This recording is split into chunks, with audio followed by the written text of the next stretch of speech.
presented by B-Wave Industrial Smart City. Developed by RPS Group, sponsored by Goldie Masala. नमस्कार दोस्तों, मैं news anchor तनु सैनी। आप देख रहे हैं rankers news.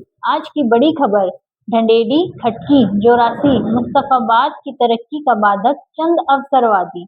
B wave industrial smart city के महाप्रबंधक श्री पंकज सांडिल्य ने ढंडेडी, खटकी, जोरासी एवं मुस्तफाबाद के बाढ़ग्रस्त भूमि पर औद्योगिक पार्क बनाकर स्थानीय लोगों के जीवन स्तर में सुधार की पहल की थी। महाप्रबंधक पंकज सांडिल्य का कहना है, चंद कुछ दिनों में दिल्ली हरिद्वार एक्सप्रेसवे बढ़ेड़ी से निकलने वाला है।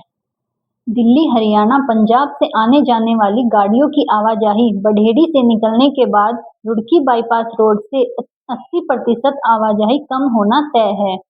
गाड़ियों की आवाजाही के कम होने का मतलब रुड़की बाईपास से सटे ढंडेडी, खटकी, जोरासी एवं मुस्तफाबाद के निवासियों को सबसे ज्यादा नुकसान होना तय है। इस क्षेत्र की वैल्यू समय के अनुसार जितनी बढ़नी चाहिए थी वह नहीं बढ़ सकेगी। श्री सांडिल्य का कहना है, यहाँ सैकड़ों फैक्ट्री लगने से यहाँ के निवासियों की तरक्की सिडकुल हरिद्वार से सटे गाँव की तरह होना तय था। इस क्षेत्र की वैल्यू सिडकुल हरिद्वार से सटे गाँव की तरह साल 2 साल के भीतर सैकड़ों गुना बढ़नी तय थी। यहाँ सिडकुल हरिद्वार की तरह काम करने वाले लाखों कर्मचारियों के लिए हजारों किराए के मकान, दुकान की आवश्यकता बढ़ना तय था।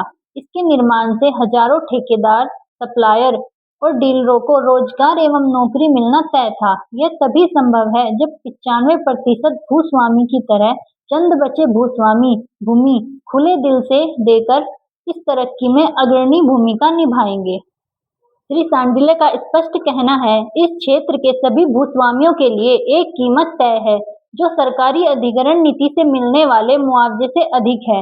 लोग यह सोचना छोड़ दें कि किसी को कम या ज्यादा दी जा सकती है। उत्तराखंड औद्योगिक पार्क स्थापना नीति 2023 के अंतर्गत 20% भूमि अधिग्रहण का प्रावधान होने के बावजूद हम अधिग्रहण नीति नहीं अपनाऊंगा। श्री सांडिल्य ने साफ कहा, वासियों को सिडकुल हरिद्वार की तरह तरक्की चाहिए तो क्षेत्रवासियों को पहल करनी होगी।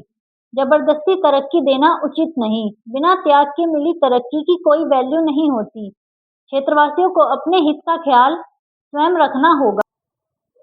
अधिग्रहण नीति में जाने का मतलब है निवेशकों का पैसा सालों साल के लिए फंसना। सरकार के अथक प्रयास से आए निवेशकों का पैसा फंसा नहीं सकता, निवेशकों का भरोसा नहीं तोड़ सकता। श्री सांडिल्य का स्पष्ट कहना है, इस क्षेत्रवासियों के लिए बहुत बड़ा अवसर है। यह अवसर खत्म होने के बाद दोबारा नहीं मिलेगा।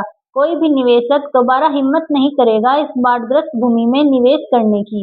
इसका निर्णय करना आप क्षेत्रवासियों के ऊपर निर्भर है। या तो सिडकुल हरिद्वार की तरह तरक्की का एक नया अध्याय लिखें या हर वर्ष की तरह बाढ़ के प्रकोप को झेलते हुए किस्मत और भगवान को कोसते रहें। वर्तमान और भविष्य की पीढ़ियों का ताना सुनते रहें। फिलहाल के लिए इतना ही। देखते रहिए रैंकर्स न्यूज।